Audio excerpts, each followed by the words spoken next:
Hello and welcome to Imtihan IAS aspirants.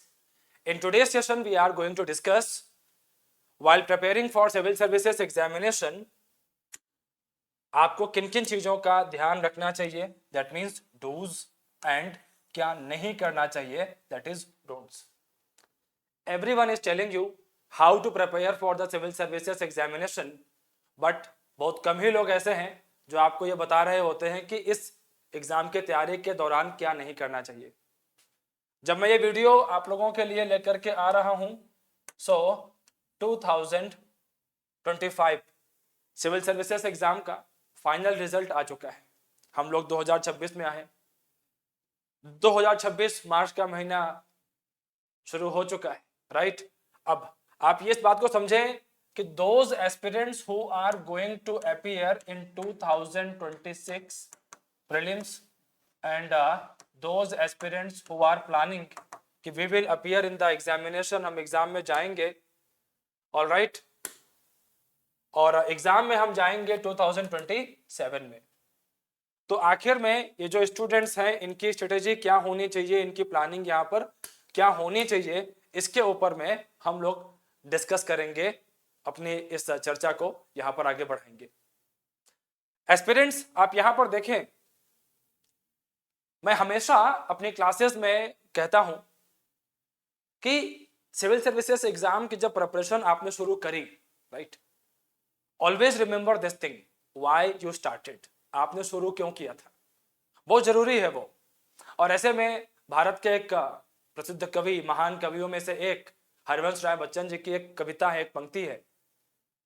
कहते हैं कि पोएट्री हमारे जज्बातों को, हमारे इमोशंस को बहुत बेहतर तरीके से एक्सप्रेस करती है. और कविता कुछ ऐसे है, पूर्व चलने के बटोही बाट की पहचान कर ले. मतलब कि जब जिस रास्ते पर आप चल रहे हो उस रास्ते को पहचान लो. पूर्व चलने के बटोही बाट की पहचान कर ले. एक बार रास्ता समझ लीजिए, क्या क्या करना है, क्या नहीं करना है, that is dos and don'ts. और वो समझ में आ गया तो फिर बाकी सारी चीजें आपके लिए आसान है. इम्तिहान आईएएस की हम बात करें तो इसी दिशा में स्टूडेंट्स को गाइड करने के संदर्भ में एक गंभीर प्रयास है भारत के प्रतिष्ठित अध्यापकों के द्वारा. और इम्तिहान आईएएस ओरिएंटेशन सेशन लेकर के आया है, मेगा ओरिएंटेशन सेशन, जो कि कल 9 मार्च को 11:30 AM से शुरू होगा. और एड्रेस है Manna Singh lane near new Delhi public school, AN college के पास में, पटना. अब एस्पिरेंट्स आप यहां पर देखें, the right way to begin UPSC preparation, अपनी तैयारी को, अपनी प्रिपरेशन को शुरू करने का सबसे बेहतर तरीका क्या है. First of all you should pay attention understanding the syllabus, understanding the fundamental concepts and comprehensive strategy. मतलब क्या हुआ कि सबसे पहले तो आप सिलेबस, पाठ्यक्रम पर निगाह डालें, पाठ्यक्रम को समझें. इसके अलावा अंडरस्टैंडिंग द फंडामेंटल कॉन्सेप्ट्स, कि किसी भी एग्जाम के अंदर में दो तरह की चीजें हैं, one is fundamental thing and another one is advance thing. अगर आपके फंडामेंटल्स अच्छे हैं, if you are good at fundamentals, alright, then definitely you can do better. Then further you can see here comprehensive strategy. That means कि in any examination we have different layers. For example, in the civil services examination we have prelims stage, we have mains stage, then we have final stage known as interview. तो प्रारंभिक परीक्षा, मुख्य परीक्षा और interview. तो अब यहां पर अलग अलग फेजेस पर आपकी जो स्ट्रेटेजी है वो क्या होनी चाहिए, इन्हीं सब के ऊपर में इस पूरे सेशन में हम बात करने वाले हैं, चर्चा करने वाले हैं. सबसे पहले आप यहां पर देखें एग्जाम स्ट्रक्चर के बारे में. सो प्रीलिम्स ऑब्जेक्टिव एमसीक्यू बेस्ड होगा. सिविल सर्विसेज एग्जामिनेशन के अंदर में, और इधर अगर आप बीपीएससी की बात भी करें, स्टेट पीसीएस की बात करें तो वहां पर भी, राइट.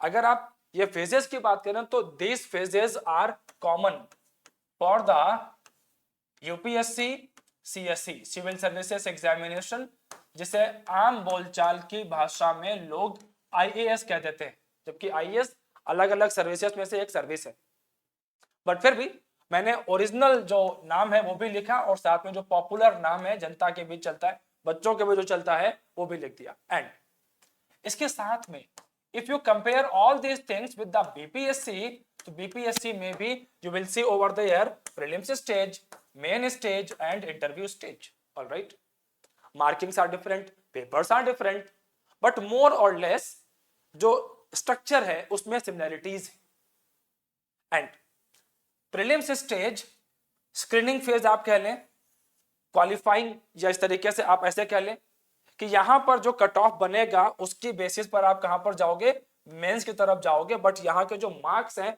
वो मार्क्स फाइनल मेरिट लिस्ट में कंसीडर नहीं होंगे।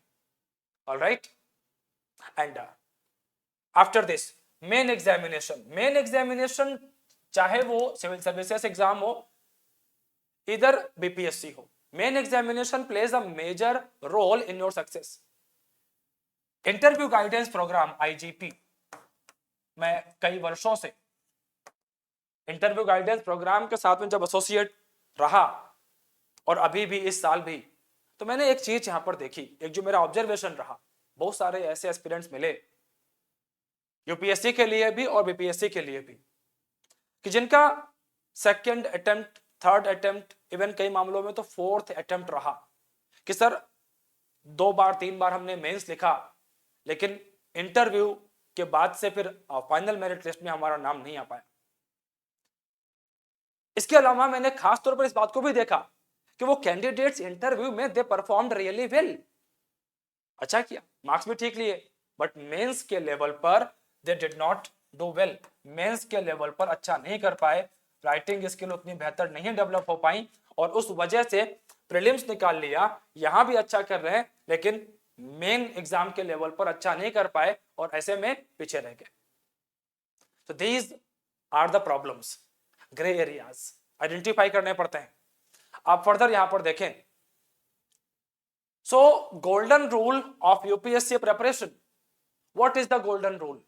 Golden rule is limited sources, multiple revision, PYQ analysis. I always say to all my aspirants, Bharat में जहां जहां पर भी मैंने पढ़ाया है कम से कम 10 से 11 शहरों में,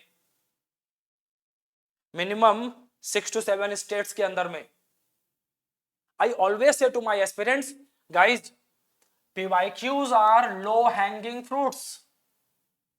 PYQs रिपीट नहीं होते, कॉन्सेप्ट रिपीट होता है। So understand that particular concept. Hot areas कि जहां से क्वेश्चंस निकलने के चांसेस सबसे ज्यादा हैं, तो वो एरियाज आपके सबसे अच्छे से स्ट्रॉन्ग तरीके से प्रिपेयर होने चाहिए। As well as consistency is the key. बोलना आसान है कि हाँ वी कैन डू, हम कर सकते हैं, 18 months प्लस हम डिवोट कर सकते हैं केवल प्रिपरेशन के लिए, but after 2 months, after 3 months, I see many aspirants living preparation. इधर वो क्लास में आना कम कर देते हैं, इधर वो कि सर कुछ क्लासेस करते हैं, कुछ लाइव करते हैं इस तरीके से, और धीरे धीरे प्रिपरेशन से कट ऑफ होते हुए, दूर होते हुए चले जाते हैं और अल्टीमेटली प्रिपरेशन से नहीं, वो एक बेहतरीन करियर से भी दूर होते हुए चले जाते हैं। बट एक बात आप ध्यान रखो, चाहे वो सिविल सर्विसेज एग्जाम में करियर बनाना हो, इधर किसी और भी फील्ड में करियर बनाना हो, कंसिस्टेंसी इज द की। इवन आप स्पोर्ट्स में ही क्यों ना जा रहे हो, आप कंटेंट क्रिएशन में ही क्यों ना हो, कंसिस्टेंसी इज द की। सो ऑलवेज रिमेंबर, आप कहीं भी जाओगे कंसिस्टेंसी, डिसिप्लिन की डिमांड होगी ही होगी आपसे, तो बेटर है ना यहीं पर कर लेते हैं। ऑलराइट, ओके, आफ्टर दिस आप यहां पर देखें further guys, let's examine the dos कि सिविल सर्विसेज एग्जाम में कौन कौन से वो चीजें हैं जो डूज में आती हैं, जो कि पता होनी चाहिए, करनी ही करनी है, फॉलो करनी है। Number one you can see here, understanding the syllabus. Syllabus is like your religious text, आपका धर्म ग्रंथ होना चाहिए आपके लिए। प्रीलिम्स स्टेज पर क्या क्या सब्जेक्ट्स हैं, मेंस के लेवल पर क्या क्या सब्जेक्ट्स हैं, ऑलराइट, इंटरव्यू गाइडेंस प्रोग्राम में क्या क्या एक्सपेक्टेशंस हैं, दिमाग में सेट होना चाहिए एकदम। आपकी स्टडी टेबल पर हमेशा जो सिलेबस बुकलेट है, सिलेबस के जो पेजेस है, जो भी है, वो आपके पास हमेशा होना चाहिए। और आजकल तो टेक्नोलॉजी के जमाने में जी रहे हैं हम लोग। पीडीएफ वर्जन अपने फोन पर रखना कोई बहुत बड़ी चीज नहीं है। फोन हो गया, लैपटॉप हो गया, आईपैड्स हो गए, इन सब जगहों पर। नंबर 1, आप यहां पर देखें, सिर्फ सिलेबस रखना नहीं है, read the syllabus as well as like every link every topic with the syllabus. जो भी आप पढ़ रहे हो वो टॉपिक सिलेबस के साथ में जो माइक्रो लिस्टिंग होती है, जैसे जब मैं मॉडर्न इंडियन हिस्ट्री या हिस्ट्री का कोई भी पार्ट पढ़ा रहा होता हूं, और आप हिस्ट्री छोड़ दीजिए, इवन करंट अफेयर्स अगर पढ़ा रहा होता हूं, तो इन सबको पढ़ाते हुए भी आई ऑलवेज हाईलाइट कि this part of this news और this news is associated with which paper of general studies, which part of your exam, exam के किस पार्ट के साथ में ये सेक्शन, ये न्यूज एसोसिएटेड है। हिस्ट्री को पढ़ाते हुए, as I take the classes of history, art and culture, alright, तो उनको पढ़ाते हुए I always highlight this things कि इस टॉपिक का परफॉर्मेंस क्या रहा है एग्जाम के अंदर में। और वो कहां से निकल के आता है? Again from the understanding of PYQs, previous year questions, prelims and mains. Further आप यहां पर और देखें, identify core themes of each subject. Again यहां पर रोल किसका आता है? PYQs का आता है। अब देखो, शुरुआत तो बच्चे ऐसे करते हैं, अभी मैं आपको बता रहा हूं, अब में से बहुतों को लगेगा कि सर अब बस यही करना है, जैसे आपने बोला एज इट इज फॉलो करेंगे। कुछ दिन रहेगा दिमाग में कि ठीक है लबासना पहुंचना है, फिर क्या होगा? फिर random YouTube videos, notes from multiple coachings, और फिर बाकी पैनिक अटैक्स 6 महीने के बाद में। नॉट एग्जैक्टली पैनिक अटैक्स, तो टेंशन कि सर हाथ कांप रहे हैं, शिवरिंग हो रही है, दिमाग काम नहीं कर रहा। And I know many aspirants, जब सुनता हूं इन सब चीजों को तो लगता है कि ये नहीं होना चाहिए था आपके साथ में, आप इससे बेहतर कर सकते हो। और सिर्फ lack of guidance, lack of consistency, because we are living in the era of information. जानकारी हर जगह पर फ्लडेड है, भरे हर जगह, आप ये समझें कि जानकारी से भरी हुई है जगह, ऑलराइट। और ऐसे में सही काम की जानकारी को निकालना वो बहुत जरूरी, बहुत ज्यादा क्रूशियल हो जाता है आपके सक्सेस के लिए। आप फर्दर यहां पर देखें, जो अगला डूज है यहां पर, जो अगला डू है वो है एनालाइज PYQs, जो कि मैं आपको लगातार बता रहा हूं। PYQ से क्या मालूम चलता है? PYQ से आपको मालूम चलती है थीम्स, कि इंपॉर्टेंट टॉपिक्स कौन से हैं। For example modern Indian history, बड़ा पार्ट रहता है, 120-130 आवर्स की क्लासेस चल रही हैं, लगातार पढ़ते जा रहे हैं, ऑलराइट। अच्छा ठीक है, सब कुछ किया, सब कुछ तैयार किया आपने, दैट्स गुड, बहुत अच्छी बात है। बट एग्जाम के ठीक पहले दिमाग में यह आता है कि अब इसमें से एग्जाम में 1 महीना बचा है, अब क्या पढ़ना चाहिए, क्या नहीं पढ़ना चाहिए, क्या छोड़ें, कौन सा टॉपिक बहुत काम का नहीं है। अब जब आप PYQs पढ़ते हैं, उठाते हैं, तो समझ में आती है एक चीज, यार मॉडर्न के अंदर में Indian national movement is the most important topic. Maximum questions maximum time पर हमें कहां से मिल रहे होते हैं? इंडियन नेशनल मूवमेंट से। एंशिएंट में गए तो हमने देखा कि बौद्ध and Jain religion, society, administration, economy, ये वो एरियाज है जहां से मैक्सिमम क्वेश्चंस निकल रहे होते हैं, ऑलराइट। अब पॉलिटी में गए तो वहां पर भी ऐसे ही है, इकोनॉमी में गए वहां पर भी ऐसे ही है, ऑलराइट। तो this is how you can identify. और इससे होगा क्या कि एलिमिनेशन स्किल्स। अच्छा, अब एलिमिनेशन स्किल्स के ऊपर भी मैं कुछ बता दूं आपको। एस्पिरेंट्स, जब से यूपीएससी ने 2-3 साल पहले ये ऑप्शंस इंट्रोड्यूस किए कि लाइक आप लोगों ने देखा होगा one statement, like one statement, short में लिख रहा हूं मैं, 2 statements,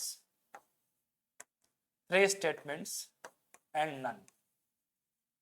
अब इसके जो पहले ऑप्शन हुआ करते थे उसमें हम लोग देखते थे 1 2,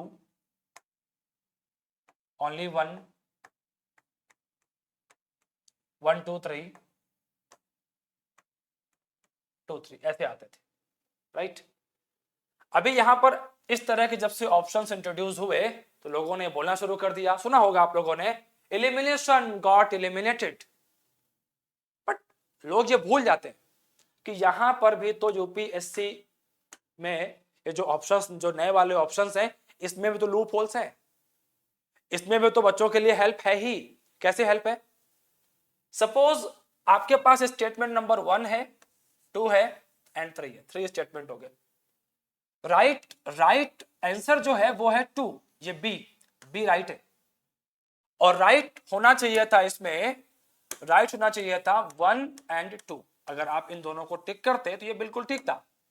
लेकिन कोई ऐसा क्रांतिकारी बच्चा आया, उसने बोला कि 2 एंड 3 आर करेक्ट। ऑल्दो इसका जो यहां पर सिलेक्शन है वो गलत है। बट एक बात आप बताओ, ये जो बच्चा जो गलत सोच रहा है ये भी तो बी ही मार्क करेगा, ये भी तो बी ही मार्क करेगा। जिसको सही पता है 1 एंड 2 वो भी तो बी ही मार्क करेगा, दोनों ही बी पर ही पहुंच रहे हैं। अब आप मुझे बताओ, सही बच्चा वो भी बी पर आ रहा है, गलत वाला वो भी बी पर आ रहा है, तो बेनिफिट तो मिला ना, जैसे यहां पर मिल रहा था एलिमिनेशन में। फॉर एग्जाम्पल अगर आपको 2 के बारे में मालूम चल जाए कि अगर 2 मान लीजिए गलत है, तो मालूम चल गया अगर 2 इनकरेक्ट है तो फिर अपने पास आंसर क्या आ गया? बी आ गया। और जितना बेहतरीन तरीके से आप चीजों को पढ़ते हैं, स्टडी करते हैं, तो सिर्फ ऑप्शंस में नहीं, अपने नॉलेज की बेसिस पर भी आप एलिमिनेट कर सकते हैं। नेक्स्ट जो अगला डुएबल थिंग है वो क्या है? I was telling you about strong foundation. कहां से बिल्ड होगा फाउंडेशन? कैसे बिल्ड होगा foundation? So with regarding the foundation, NCERT books, but not all the NCERT books are equally important. बहुत सारे बच्चों के मन में ये मिथ भी है, मिसकंसेप्शन है, it's a kind of misconception regarding this. Sir NCERT में ये सिलेबस में हटा दिया गया, वो आ गया, तो अभी हम क्या करें? Aspirants please be mindful, UPSC का अपना अलग सेपरेट सिलेबस है। ऑलराइट, एनसीईआरटी बुक्स केवल अलाइन करती हैं कुछ टॉपिक्स, कुछ सब्जेक्ट्स के अंदर में अलाइन करते हैं सिलेबस के साथ में, इसलिए फैकल्टीज बोल देते हैं पढ़ने के लिए आपको।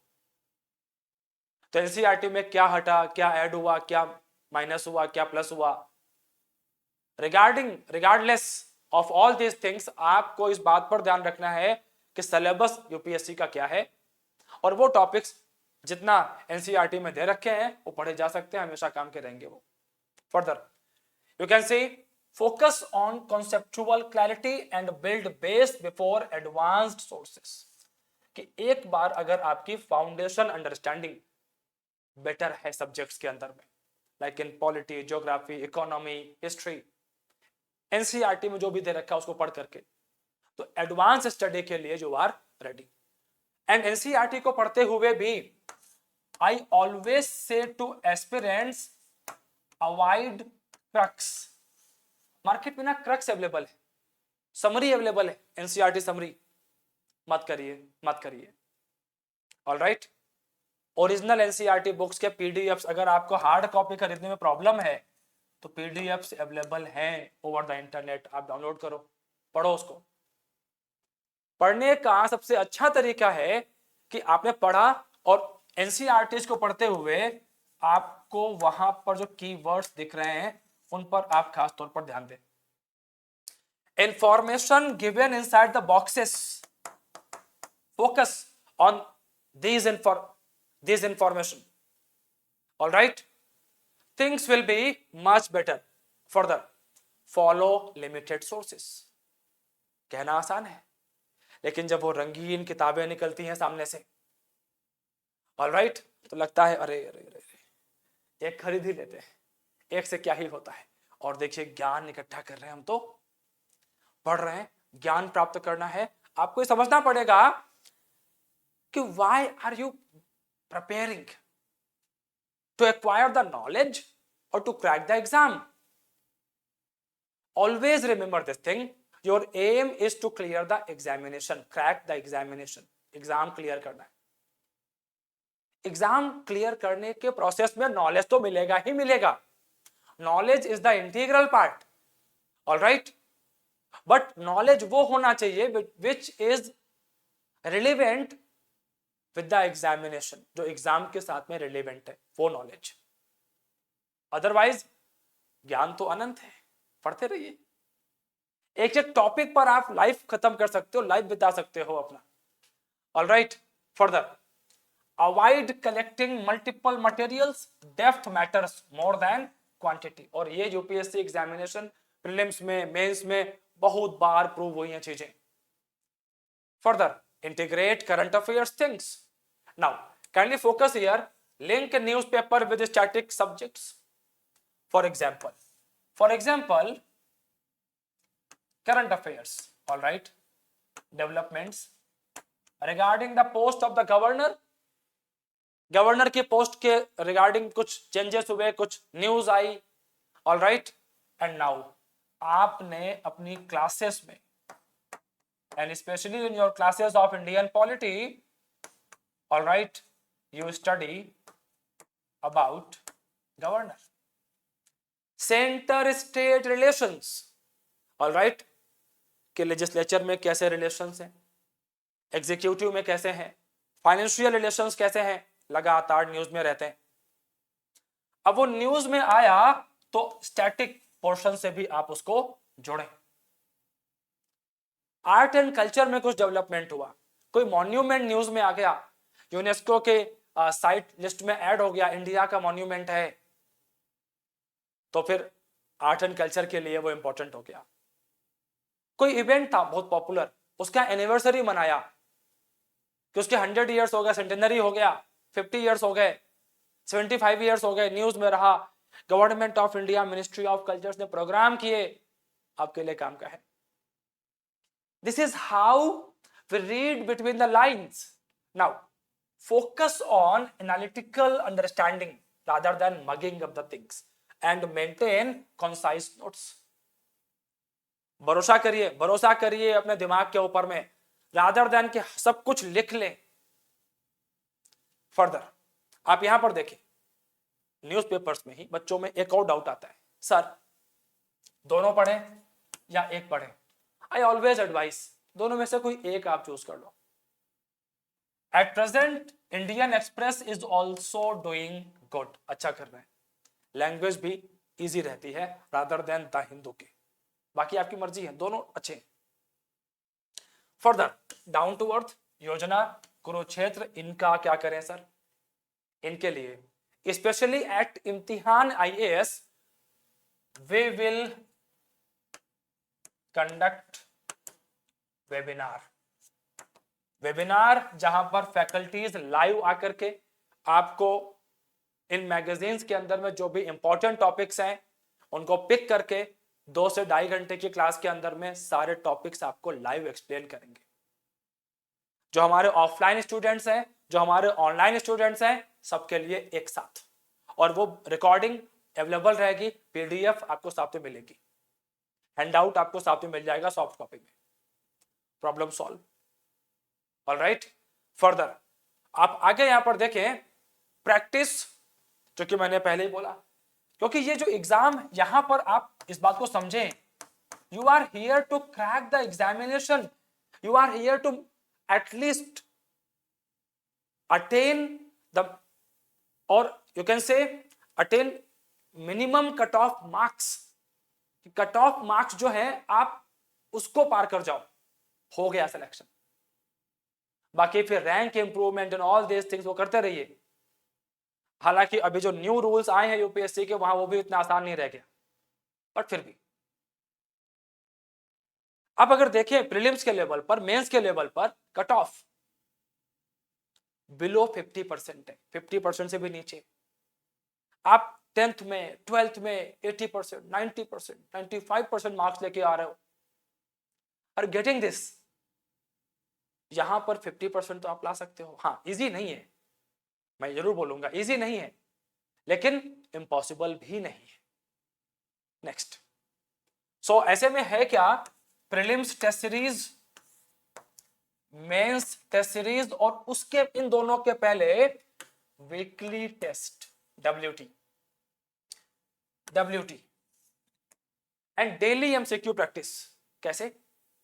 टॉपिक पढ़ाया गया, फॉर एग्जाम्पल टॉपिक पढ़ा आपने DPSP और फंडामेंटल राइट्स और फॉर्मेशन ऑफ कांग्रेस और रिवॉल्ट ऑफ 1857 और revenue policy of the British और फिजिकल ज्योग्राफी, उसके अंदर में माउंटेन्स पढ़े। अब यूपीएससी ने कुछ क्वेश्चंस तो पूछे होंगे पास्ट में, IQs कुछ तो पूछा होगा प्री मेंस। एट इम्तिहान IAS हमारे फैकल्टीज टॉपिक वाइज PYQs कराते हुए चलते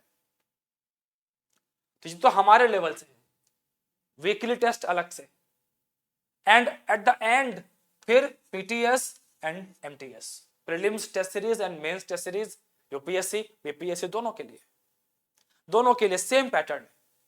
आफ्टर दिस डोंट्स की बात करते हैं, जो मैं बता रहा था आपको स्टडी मटेरियल में, पहले ही बोला मैंने आपको। देखो, जो डूज में बता के आया हूं उसी को रिवर्स कर दीजिए, जो डूज में बात हुआ है उसी को रिवर्स कर लीजिए। डोंट्स आ गया, आप यहां देखेंगे information overload. Obviously random videos देखने aspirants, if you are serious about this examination, you need to avoid watching random videos. Random videos देखने बंद करने पड़ेंगे। मैं वीडियो देखने से मना नहीं कर रहा, मैं यूट्यूब को आपको एक्सेस करने से रोक नहीं रहा हूं, ये वीडियो भी तो यूट्यूब पर ही आएगा आपके लिए, मना नहीं कर रहा। I am just saying random नहीं देखना। तो जरूरत है पहले क्लासेस करें, क्योंकि क्लासरूम स्टडी आपको ऑर्गेनाइज करती है, कंटेंट को ऑर्गेनाइज करती है, आपकी अंडरस्टैंडिंग को ऑर्गेनाइज करती है।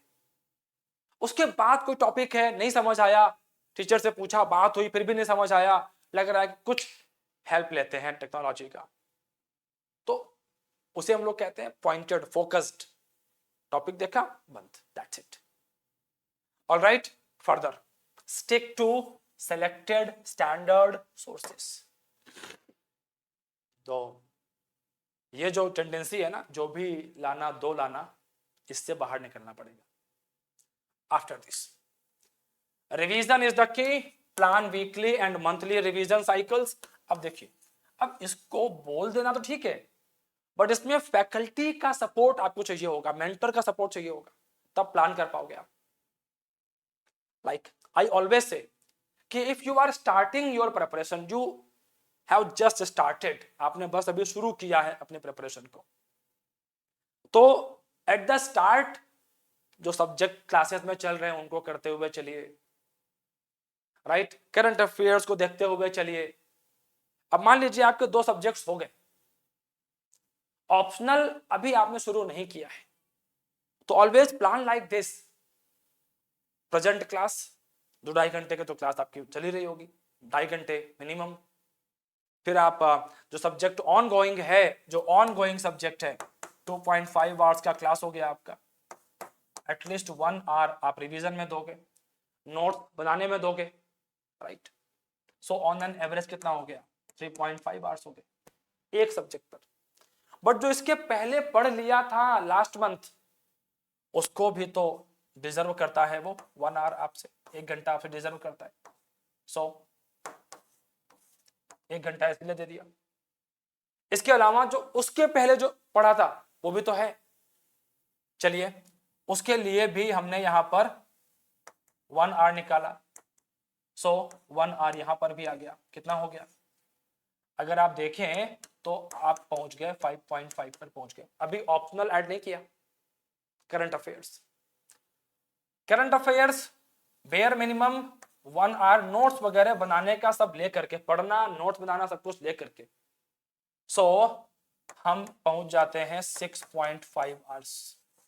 अब इसके अलावा अगर आपके पास 1-1.5 घंटे का और विंडो बचता है कि नहीं, और पढ़ सकते हैं, क्योंकि आप अगर ऑफलाइन पढ़ रहे हैं तो क्लासरूम जाना है, आना है, मल्टीपल थिंग्स आर देयर जहां टाइम लग जाता है, ऑलराइट। बट फिर भी हम लोग कहते हैं कि यहां तक 6.5 आवर्स, ऑप्शनल अगर आप जोड़ देंगे तो 2-3 घंटे इसमें और बढ़ जाएंगे।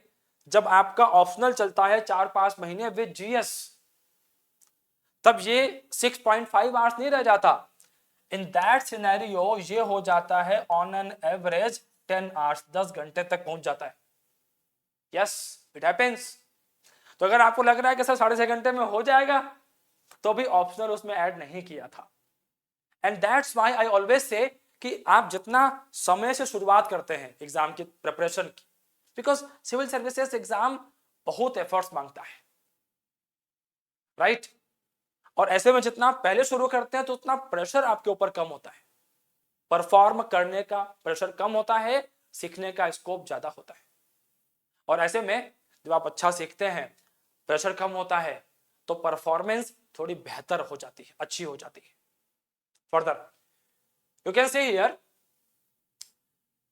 aspirants, many aspirants think like one day I will write the perfect answer. एक दिन आएगा जब मैं सर एकदम परफेक्ट आंसर लिखूंगा। वो दिन कभी नहीं आता है। Done is better than perfect. Done is better than perfect. Yes, you are right. आप लिखें, जो भी आपके मेंटोर हैं, टीचर हैं, उनसे आप दिखाएं, उनको चेक कराएं कि आपने जो लिखा है वो कैसा है। Take the feedback, integrate the feedback, discourage मत होइए अगर फीडबैक नेगेटिव भी लगातार आ रहे हैं तब भी। बट एक चीज मैं हमेशा बोलूंगा कि आपको डे 1 से आंसर राइटिंग शुरू करने का बहुत प्रेशर नहीं रहता है। सब बच्चों का स्टार्टिंग पॉइंट भी सबका अलग अलग होता है। सपोज कोई एस्पिरेंट है, वो इकोनॉमी पढ़ के आया है, ग्रेजुएशन में, यूजी में, पीजी में इकोनॉमी की ही क्लासेस चल रही है। अब कोई ऐसा एस्पिरेंट भी है जिसने एमबीबीएस किया है, बीटेक किया है, इकोनॉमी से दूर दूर तक रिश्ता नाता नहीं है।